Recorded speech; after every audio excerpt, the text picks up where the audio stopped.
আজকে আমরা একটা ভীষণ কমন কোশ্চেন নিয়ে আলোচনা করব এবং সেটি হলো সিজারিয়ান সেকশনের পরে টক জাতীয় খাবার খাওয়া যাবে কিনা বা টক জাতীয় খাবার খেলে সিজারের সেলাই পেকে যাওয়ার সম্ভাবনা থাকে কিনা।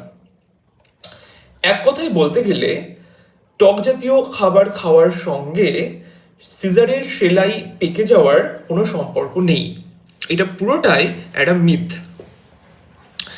ইনফ্যাক্ট যে সমস্ত টক জাতীয় খাবারে ভাইটামিন সি থাকে, আমরা যদি পাতিলেবু ধরি বা কমলা লেবু ধরি বা আমলকি ধরি, যে সমস্ত ফ্রুটসে প্রচুর পরিমাণে ভাইটামিন সি থাকে, সেই ভাইটামিন সি কোলাজেন সিনথেসিস করতে সাহায্য করে। এবার এই কোলাজেন সিনথেসিস সিজারের যে সেলাই, সেই সেলাই জুড়তে সাহায্য করে। ওকে, সো এটা অনেকটা রিভার্স।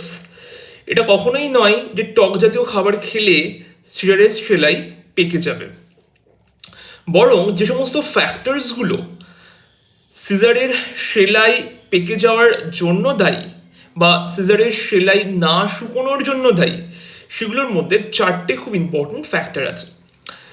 তার মধ্যে সবার প্রথম হচ্ছে ডায়াবেটিস মেলাইটাস, স্পেশালি সেটা যদি আনকন্ট্রোল ডায়াবেটিস মেলাইটাস হয়। Number 2, anaemia. আমাদের ভারতবর্ষে অ্যানিমিক মায়েদের সংখ্যা কিন্তু প্রচুর। অ্যানিমিয়াও কিন্তু সিজারের সেলাই না শুকোনোর বা পেকে যাওয়ার জন্য দায়ী। Number 3 is obesity. ওবেসিটি এবং ডায়াবেটিস, স্পেশালি টাইপ ডায়াবেটিস, এই দুটো কিন্তু ইন্টারলিঙ্কড। কাজেই ওবেসিটি হওয়ার কারণে কিন্তু অনেকের ডায়াবেটিস দেখা যায় বিকজ অফ ইনসুলিন রেজিস্ট্যান্স। এবং লাস্টে হচ্ছে ইমিউনোসাপ্রেশন এবং স্মোকিং। এই চারটে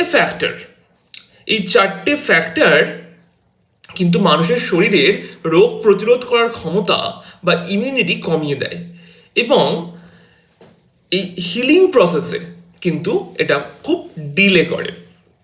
কাজেই এই পুরো ব্যাপারটিকে আমি যদি এক লাইনে অ্যাড্রেস করি, যে টক জাতীয় খাবারের সঙ্গে সিজারের সেলাই পেকে যাওয়ার কোনো সম্পর্ক নেই। ধন্যবাদ।